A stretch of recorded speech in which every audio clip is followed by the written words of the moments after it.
Iran ने middle east में हाहाकार मचा रखा है। उसके रौद्र रूप से इजराइल और अमेरिका बेहद सतर्क हैं। वो कब क्या कर दे, किस मूव में चला जाए, इसको लेकर के कुछ भी कहा नहीं जा सकता। उसके सटीक हमले न सिर्फ इजराइल को लेकर के हैं, न सिर्फ अमेरिकी सैन्य बेस को लेकर के हैं, बल्कि उन तमाम देशों को वो निशाना बना रहा है जो किसी न किसी तरीके से इजराइल और अमेरिका का बैकडोर सपोर्ट करते हुए उसे नजर आ रहे हैं। अली खामनेई की मौत ने ईरान को बेहद नाराज कर दिया है। उनकी मौत से वो बौखला उठा है। इंतकाम की आग ऐसी जल रही है कि लगातार हमले तेज किए जा रहे हैं।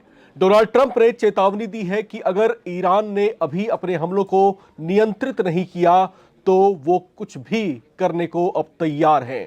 लेकिन यहां पर एक और बड़ा खुलासा हुआ है विनीत। खुलासा अली खामनेई की मौत को लेकर के है। इंटेलिजेंस के हवाले से इजराइल के इंटेलिजेंस अधिकारी हैं, उन्होंने अपने एक इंटरव्यू में एक बहुत बड़ी बात कही है। उन्होंने कहा है कि हमें अली खामनेई के हर एक मूवमेंट की बारीक जानकारियां थीं। अली खामनेई हमले वाले दिन किस इमारत में, किस जगह पर मौजूद रहेंगे, कितने बजे वहां पर पहुंचने वाले हैं, इन तमाम बातों की जानकारी पहले से थी। आईआरजीसी क्या इस बात को ट्रेस नहीं कर पाया? बिल्कुल ट्रेस कर पाए, लेकिन मोसाद के जो ऑपरेशंस ऐसे होते हैं कि आपको पता, आप जानते हुए भी उस सब चीज़ों को कभी यकीन नहीं कर पाएंगे। फाइनेंशियल टाइम्स में जो ये पूरा खुलासा हुआ है, उसमें जो जिस इजरायली अधिकारी ने किया है, उन्होंने बताया है कि इसमें जितने भी ईरान के अंदर में ट्रैफिक के में, सिग्नल्स में, और जितने ग्राउंड के पास में या उनकी जो हाई प्रोफाइल बिल्डिंग्स थी, वहां पर जो सिक्योरिटी कैमरेज लगे थे, सबको ट्रैक किया गया था। सबको हैक करके उनके पास एक एक डेटा वहां पर पहुंचाया जा रहा था। दूसरी बात आ रही थी एक दिन पहले कि इसमें एआई का कितना बड़ा रोल निभाया गया। अमेरिका की सेंट्रल कमांड ने पहली बार क्लाउड एआई के जरिए इस चीज़ों को, हालांकि क्लाउड एआई के जरिए उन्होंने डायरेक्ट किसी पे अटैक या मतलब ऑटोमेटिक वेपन्स ऐसा कुछ नहीं था, लेकिन उन्होंने इस चीज़ को विश्लेषण करने के लिए, डेटा कलेक्ट करने के लिए, और ये हमको कितना नुकसान हो सकता है, खामनेई का अटैक करना कितना बड़ा भारी, ये सारी चीजों का जो डेटा था, ये सेंटकॉम ने पहले ही सब तैयार करके रख लिया था राम। और इजरायली इंटेलिजेंस अधिकारी ने जो है अपनी बातचीत में यह भी कहा है कि हम तेहरान को उतनी ही बारीकी से जानते समझते हैं जितना हम यरूशलेम के बारे में जानते हैं। उन्होंने कहा कि हम तेहरान की गली गली से वाकिफ हैं और पिछले कई सालों से लगातार हम पूरे शहर की स्टडी कर रहे थे। हम जो है उसकी हर एक बारीक जानकारी से हम अवगत थे। हमारी जो फोर्सेस के जो टारगेटेड जवान जो थे वो जो है इससे जो है बहुत बारीकी से अवगत थे, ताकि किसी ऐसी स्थिति के लिए उनको समय से पहले ही तैयार किया जा सके। और अंततः अली खामनेई को जब असैसिनेट किया जाता है तो उससे पहले जिस तरह की तैयारियां की जानी थी, तो मैं कहता हूं कि ये जो है एक बहुत लंबा प्रोसेस था, उसका हिस्सा था ये। और अब कहीं जाकर के उन्होंने इस तरीके से इनको हमले में मार गिराया। लेकिन यहां पर सवाल ये उठता है कि ईरान की जो आईआरजीसी है वो भी कहीं ना कहीं उसका इंटेलिजेंस भी बड़ा स्ट्रांग है, तो यहां पर क्या वो उसको इंटरसेप्ट कर पाने में नाकाम रही, या फिर उनकी चूक आखिर हुई कहां? ये चूक तो इसमें कई तरह की चीज़ें हैं राम, लेकिन मोसाद के लिए जो फेमस है, देखिए सबसे पहले एक बार हम आपको बता दें 2018 याद करिए, इनके जितना भी न्यूक्लियर प्रोग्राम से जुड़ा आर्काइव था, मोसाद के एजेंट जाके घुस के, और वो करीब मैं बताऊं 1 लाख से अधिक पेज थे, वो सब चोरी करके गोदाम से ले गए थे। आप किसी की न्यूक्लियर साइट्स के इर्द गिर्द भी नहीं घूम सकते हैं, कुछ ऐसा। लेकिन उनके एजेंट जो है वो एक 2018 का बहुत सबसे हिस्टोरिकल ये स्पाई चोरी की गई थी, या पूरा का पूरा आर्काइव उठा के वो ले गए थे। इसके बाद आप देखिए मोहसिन फ़कीराज़ादे की हत्या 2020 में हुई। 2020 ईरान के परमाणु कार्यक्रम का जनक कहे जाते थे, उनको मोसाद ने किस तरह मार दिया, मशीन गन से मारा था। सैटेलाइट नियंत्रित रोबोटिक मशीन गन से इसके लिए मारने के लिए इस्तेमाल किया गया था। इसके बाद आप देखिए ऑपरेशन राइजिंग लाइन, तो ये एक लंबी फेरिस्त है। मोसाद ऐसे ऑपरेशन करने में माहिर है, और किसी भी देश के जो एजेंट है या खुफिया एजेंसी वो इसीलिए होती है कि ताकि दूसरा देश उसको इंटरसेप्ट ना कर पाए। और इस बात को आप इससे भी समझ सकते हैं कि अली खामनेई की सुरक्षा बेहद चाक चौबंद हुआ करती थी। आईआरजीसी खुद जो है उनको सिक्योरिटी प्रोवाइड करती थी। अली खामेनेई की क्या मूवमेंट होगी, वो कितने बजे किस बिल्डिंग में अवेलेबल होंगे, किन लोगों से मुलाकात करेंगे, ये जो है मुलाकात से कुछ देर पहले ही डिसाइड किया जाता था। तो इतनी टाइट सिक्योरिटी में उनको रखा जाता था। दूसरी महत्वपूर्ण बात यह कि जब भी ईरान के ऊपर इस तरह की कभी खतरे वाली स्थिति आई तो अली खामेनेई को अक्सर ये पाया गया कि वो वहां पर मौजूद ही नहीं रहते थे। इसको लेकर के बहुत सारी चर्चाएं ये रही कि जमीन के नीचे कई किलोमीटर नीचे जो है कुछ ऐसी गुप्त सुरंगें बनाई गई हैं जहां पर अली खामेनेई को जो है उनकी सुरक्षा के तहत जो है छिपा दिया जाता था। लेकिन अब की बार ऐसा क्यों नहीं हुआ, जबकि उनको इस बात का एहसास था, आभास था कि अमेरिका इजराइल ऐसा कुछ कर सकते हैं और हमलों की तो शुरुआत हो ही गई थी, सेंसिटिविटी तो थी ही, लेकिन इसके बावजूद अली खामेनेई उस बिल्डिंग में आखिर, और वो भी राजधानी तेहरान में जो सबसे टारगेटेड जोन में आता था इजराइल के, वहां पर जो है अपने कार्यालय में वो मारे गए। ये बहुत बड़े आश्चर्य की बात है। और यहां पर अब सवाल ये उठता है कि क्या अली खामेनेई, जिनकी सिक्योरिटी इतनी टाइट हुआ करती थी, क्या IRGC के जो जवान थे, क्या उन्हीं में से किसी ने इस बात को लीक किया था, या फिर ये जो है ईरान की ही जो है, इजराइल की ही जो है अपनी ही एक काबिलियत हम इसको कह सकते हैं कि उन्होंने जो है अली खामेनेई को इस तरीके से ट्रेस किया कि सटीक हमले में उनको मार गिराया। सबसे बड़ी बात है कि टेक्नोलॉजी, जिस तरह से टेक्नोलॉजी इस पूरे उसमें इस्तेमाल की गई, AI के जरिए सारे उसके रिकॉर्ड्स निकाले गए, विश्लेषण किए गए, यहाँ तक कि जिस समय आप याद करिए वेनेजुएला के राष्ट्रपति को जब महज कुछ घंटों के भीतर CIA ने पकड़ के ले जाते हैं, तो उसमें पिछले 6 महीने अगस्त से वो लोग ऑपरेशन कर रहे थे। CIA का एक पूरा प्रॉपर ऑपरेशन था। यहाँ तक कि उसके कुत्ते जो मादुरो के कुत्ते को क्या पसंद है ये भी उनको पता था। आप कौन सा मंजन करते हैं, किस दिन कौन सा ड्रेस पहनते हैं, तो इतनी बारीकी उनको, ये समझ लीजिए कि भागने का मौका ना मिले किसी व्यक्ति को। कपड़े चेंज करके वो भाग रहे थे, दूसरे उसी समय उसको पकड़ लिए थे। यानी कि जीरो से आप एजेंसी का जो नेटवर्किंग है वो सिर्फ ये नहीं पता करते कि इस कमरे में है, अगर उस कमरे के किस कोने में है, अगर इस कोने में है तो इस यहाँ का कलर क्या है, इस दीवार का कलर क्या है। वो इसी तरह जब खामनेई को लेकर आज से नहीं चल रहा है, खामनेई को लेकर ऑपरेशन मोसाद लगातार चलाता रहा है। और आपने जो कहा IRGC में, तो कहीं भी मोसाद के एजेंट सब जगह पर मौजूद होते हैं, बड़े बड़े मंत्रालय, कई जगह मिनिस्ट्री होती हैं, कोई खामनेई के कोई खास आदमी होगा, वो उसका एजेंट होगा, आपको कभी पता ही नहीं चलेगा। आपको पता कब चलेगा, जब मोसाद का कोई ऑपरेशन लीक होगा। तो वो लीक होने पर या वो खुद बताएगा कि भाई ये हमारा, जैसे अब आप देखिए कि कोई इमेजिन कर सकता है पेजर अटैक के बारे में कि एक कंपनी को इतने सारे पेजर दिए ऑर्डर के बनने के लिए, वो सारे मोसाद का गेम था।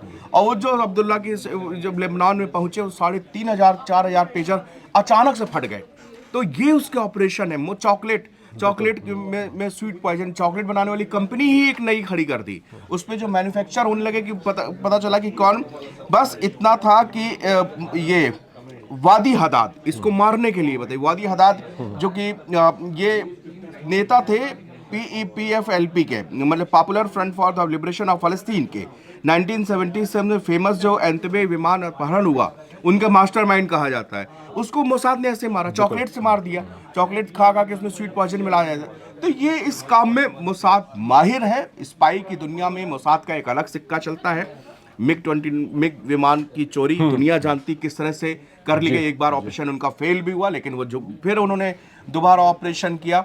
इस तरह उनके ऑपरेशन लाइंस एक से बढ़कर एक जो है इस फेरिस्त है। और ये ऑपरेशन तभी संभव हो पाते हैं जब आपके देश के अंदर ऐसे लोग मौजूद होते हैं जो उन एजेंटों को पनाह देते हैं। बिल्कुल, बिना उनकी शहगर्दी के ऐसे बड़े ऑपरेशन नहीं हो सकते हैं। और बिल्कुल, और यहाँ पर बहुत ही अनएक्सपेक्टेड था शायद ईरान के लिए भी। उनको शायद इस बात की आशा नहीं थी कि दिन के समय जो है इस तरीके से एयर स्ट्राइक हो जाएगा, क्योंकि जो अमेरिकी और इजरायली जो पैटर्न है वो अक्सर इस तरह के बड़े हमले जो है रात के अंधेरे में अंजाम दिया करते थे। इसी वजह से शायद अली खामेनेई की बैठक जो है सुबह के समय अरेंज की गई होगी, और उनको शायद ये एक्सपेक्टेड नहीं रहा होगा कि आसमान से इस तरीके की बड़ी आफत आ जाएगी। तो यहाँ पर बैठक चल रही थी और फिर अचानक एयर स्ट्राइक होता है ठीक उसी बिल्डिंग पर, बिल्डिंग की ठीक उसी जगह पर जहां पर अली खामेनेई जो है बैठक कर रहे थे।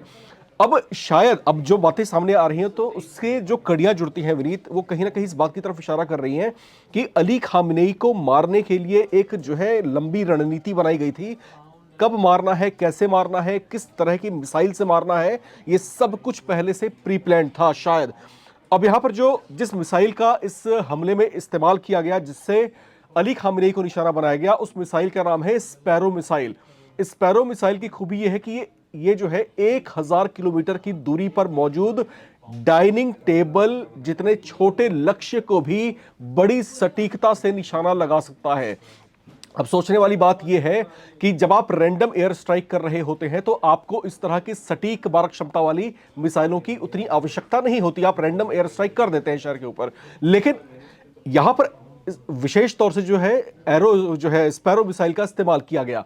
तो कहीं ना कहीं इस बात का जो है ख्याल रखा गया कि ये जो स्ट्राइक है वो किसी भी सूरत में मिस ना हो, अली खामेनेई बच ना पाए। इसी वजह से शायद जो है स्पैरो मिसाइल का इस तरीके से विनीत यहां इस्तेमाल किया गया। इजराइल माहिर है इस तरह टारगेटेड मिसाइल के लिए कि अगर एक पूरी 10 मंजिला की इमारत है और 5वें माले पर कोई उसका टारगेट है तो वो उसकी मिसाइल वहीं जाके बिल्कुल हिट करेगी, ना कि पूरी बिल्डिंग को वो धराशायी करेंगे। तो इस तरह की इसीलिए ये टारगेटेड मिसाइल स्पैरो को उन्होंने इस्तेमाल किया, क्योंकि वो इतने छोटे से मतलब एक घर के अंदर एक डाइनिंग टेबल, आप सोचिए 1000 किलोमीटर की रेंज में आप, तो उसने सीधे उनको अपना जोन पकड़ाया और सबसे सटीक हथियार था कि इससे, क्योंकि दुश्मन उनका इतना बड़ा था जिसके पीछे वो कई वर्षों से पड़े हुए हैं, तो इसीलिए इसका इस्तेमाल करते हुए और इजराइल और अमेरिका के जॉइंट ऑपरेशन में ये हुआ। बिल्कुल। और यहां पर एक और बड़ी चर्चा ये है कि भाई जब ये लड़ाई जब शुरू हुई तो शायद अमेरिका और इजराइल इसी मोड में थे, इसी जोन में थे कि हमें जो है अब बातचीत नहीं करनी है, हमें अब जो है आर्या पार की लड़ाई लड़नी है। राम, ये न्यूक्लियर वगैरह जो भी था ये महज एक बहाना था और कुछ नहीं था। असली जो खेल था, असली निशाना था वो खामनेई था, जो कि आज आप चर्चा में जो बात कह रहे थे कि ईरान को अगर आप एक देश और एक व्यक्ति के नज़रिए से देखेंगे तो आपको चीज़ें थोड़ा स्पष्ट और भी ज़्यादा दिखेंगी। खामनेई की जो खामनेई से समस्या क्यों हुई? खामनेई से समस्या इसलिए क्योंकि खामनेई ने जब इस्लामिक रिवॉल्यूशन आने के बाद में इन लोगों से हर तरीके से अमेरिका की जितने भी ईरान के अंदर जितनी भी ऑयल में पूरे की पूरा अमेरिका का हस्तक्षेप था उसने सब खत्म कर दिया। उन्होंने वेस्टर्न कल्चर को वहां से निकाल भगाया। उन्होंने जो अपनी इस्लामिक ये जो है तानाशाही वाली नीतियां लागू कर दी। तब से इन दोनों के रिश्ते खराब हुए और इसके बाद में खामनेई इनके दुश्मन बन गए। तो अब वो क्या था कि खामनेई को किसी भी तरह से मारना। न्यूक्लियर डील अमेरिका के राष्ट्रपति डोनाल्ड ट्रंप ने अपने टेन्योर में खुद ही उनके साथ न्यूक्लियर डील की थी और तोड़ने वाले भी वही न्यूक्लियर डील तोड़ने वाले। न्यूक्लियर प्रोग्राम को लेकर अगर ये लड़ाई होती तो ये जंग होती ही नहीं, क्योंकि हम इजराइल ने अब अपनी जिनेवा की मीटिंग में साफ कह दिया था इनके प्रतिनिधि मंडल ने कि भाई अगर आपको विश्वास नहीं है तो आप जो है हमारे देश में चेक भी कर सकते हैं। बिल्कुल, ये बहुत बड़ी बात है। आइए जो है वहां पर चेक आइए वहां पर आप चेक कर लीजिए, हम कोई वहां पर प्रोग्राम नहीं चला रहे हैं। अमेरिका को ये था कि किसी भी शर्त में माने ही नहीं और उसके बाद में उनको एक आखिरी मीटिंग थी वो करके फॉर्मेलिटी थी कि दुनिया को दिखाना था कि यूनाइटेड नेशन को, पूरे वर्ल्ड को कि भैया देखो हमने तो बातचीत के रास्ते से सुलझाना चाहा था मगर ये जिद्दी मुल्क है, ये माना नहीं, इस तरह की चीजें प्रोजेक्ट करने की कोशिश की गई। वर्ल्ड मीडिया का देखिए राम, ये एक प्रोपोगंडा आज से नहीं हजारों सालों से चलता रहा। अमेरिका हो चाहे ब्रिटेन हो, पहले इंसान को इतना बदनाम कर दो, इतना बदनाम कर दो कि पूरी दुनिया की नजरों में ये विलेन साबित हो जाए। विलेन है। सद्दाम के साथ में देख लो या और भी जितने भी गद्दाफी से लगा के जितने भी, पहले क्या होता है इनका एक कैरेक्टर खराब करो, जो कैरेक्टर जो है असैसिनेट करके जाता है, करो इनको, खूनी बताओ, खून का प्यासा न संहारी है, बच्चों को मारता है, औरतों का कत्ल करता है, ये करता है वो करता है, ताकि जो दुनिया में जो सिंपैथी है वो सिंपैथी उनके प्रति खत्म हो जाए। बाकी पूरा वर्ल्ड ये सोचे। और चूंकि क्या है मसला ये है कि आप जो वर्ल्ड की मीडिया में आपके पास में कुछ ऐसे बड़े वो है जो कि वो कहेंगे और इसको लेकर राम बकायदे आप ये मत सोचिए कि ये केवल वर्ल्ड मीडिया तक सीमित है। विश्व के तमाम ऐसी बड़ी बड़ी यूनिवर्सिटीज के प्रोफेसर्स, बड़ी बड़ी यूनिवर्सिटी के फाउंडेशन, थिंक टैंक वो इस पे लगते हैं। इनका इतना बजट है राम कि आप समझिए कि कई छोटे देशों की जीडीपी नहीं होगी जितना एक ये ब्रिटेन और अमेरिका अपने अपने इन थिंक टैंकों को पैसा देते हैं ताकि ये दुनिया को एक गलत जानकारी उनके माइंड में फीड करें। और वो जानकारी ये हिंदुस्तान के साथ में भी हुआ। हिंदुस्तान के साथ में हिंदुस्तान की गलत जानकारियों को, गलत चीज़ों को यहाँ पर हर मोबाइल में पहुँचा दिया गया, हर दिमाग में बैठा दिया गया।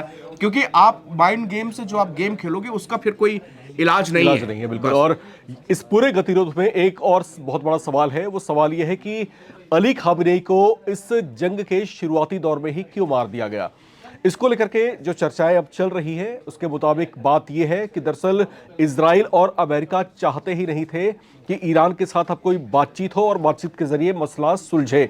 लिहाजा उनको इस बात का भी अंदेशा था कि अगर यहां पर ढिलवाही बरती गई या फिर देरी की गई तो हो सकता है कि आईआरजीसी एक बार फिर से अली खामेनेई को गुप्त सुरंगों में पहुंचा दे और फिर वहां से अली खामेनेई को ढूंढ निकालना मुश्किल हो। और अली खामेनेई जब तक जीवित रहते तब तक वो तमाम चीजों को अपने तरीके से हैंडल करते, युद्ध को अपने तरीके से ट्रिगर करते। और अली खामेनेई सिर्फ एक व्यक्ति नहीं थे, एक संबल थे, एक हौसला थे अपने देश की सेना का। और इस तरह के शख्सियत थे वो जिनकी एक आवाज, जिनका एक फरमान जो है उनके सैनिकों को मर मिटने के लिए जो है उद्वेलित कर सकती थी। तो यहां पर अली खामेनेई को शुरुआत में ही खत्म कर दिया गया। और यह भी कहा जा रहा है कि इजराइल और अमेरिका जो है पहले से ही तैयार थे इस चीज के लिए। उनकी रणनीति का यह हिस्सा था कि अली खामेनेई को पहले खत्म किया जाए, उसके बाद डरा करके ईरान की सेना को हथियार डालने को मजबूर किया जाए और फिर ईरान में चुनाव की स्थिति लाई जाए ताकि नई सरकार का गठन हो पाए। लेकिन अब जो हालात अब बनते हुए दिखाई दे रहे हैं ये उनकी सोच से उलट ज्यादा बड़ी चुनौती पेश कर रहे हैं, क्योंकि ईरान इस समय पूरी तरीके से बौखला उठा है, आर या पार की लड़ाई लड़ता हुआ दिखाई दे रहा है।